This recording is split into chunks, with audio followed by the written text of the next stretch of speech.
years. Number 2 had 49. Then he went on, I know what I'm doing. I'm the last one with that James Earl Ray case. And I can tell you he didn't shoot King. That's an unsolved murder, and there is no statute of limitations on a homicide, and I promise you we are not through with that. We are not through with that. And they're running around hollering about the death penalty.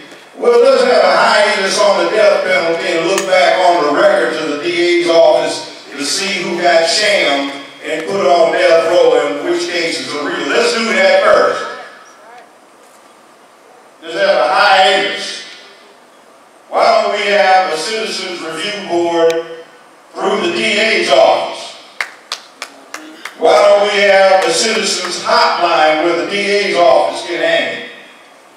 Why don't we have a situation where there are embedded assistant DAs who are in each of the major bureaus with the police department and the sheriff's department, so they're on the scene to deal with disputes, search warrants and such like? Why don't we have that? Why don't we have the staff in the DA's office that has a training program? Public Defender's Office has a regular training program. They have to go through classes and courtroom techniques, evidence, latest procedural process, what the law is. The DA's office doesn't even have that. They go and get CLE, continuing legal education, on their own. That's just so they can keep their law licenses. Doesn't have to do anything with the case on hand. That's why it's sometimes so ignorant.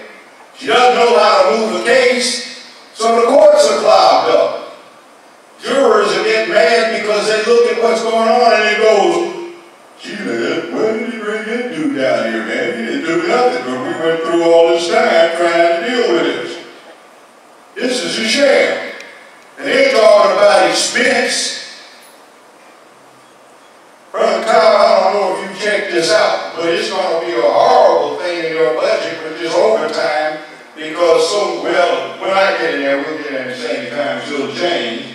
But what it is right now is the overtime that you have to pay deputies because of this enormous number of locked up or sequestered jurors. Sergeant Dark was chief bailiff in my courtroom. Remember Ralph? Ralph liked to gamble a bit, but he liked to do all of these lock-up jurors. Ralph made $160,000 one year overtime. I'm talking to somebody and they're making more than 2 judges put together down there overtime. I'm talking to some deputies I've run into make more money than the mayor. But make more than me that I make down here. That's because the fool doesn't know how to move cases. I call her a fool because a fool is somebody that's confronted with a situation and doesn't know how to intelligently deal with it. That's all so-called stupid.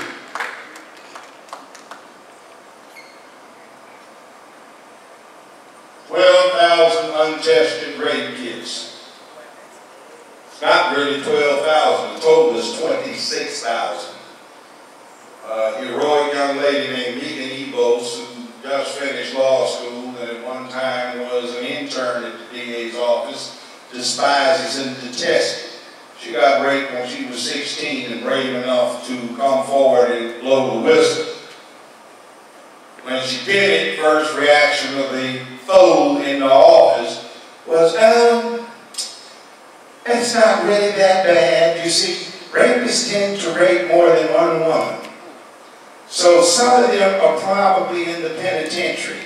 So we don't have to worry about justice being done. No, there are 26,000 women going back 20 years who've been raped, or children who've been raped, who have unsolved cases because somebody didn't test the rape kits.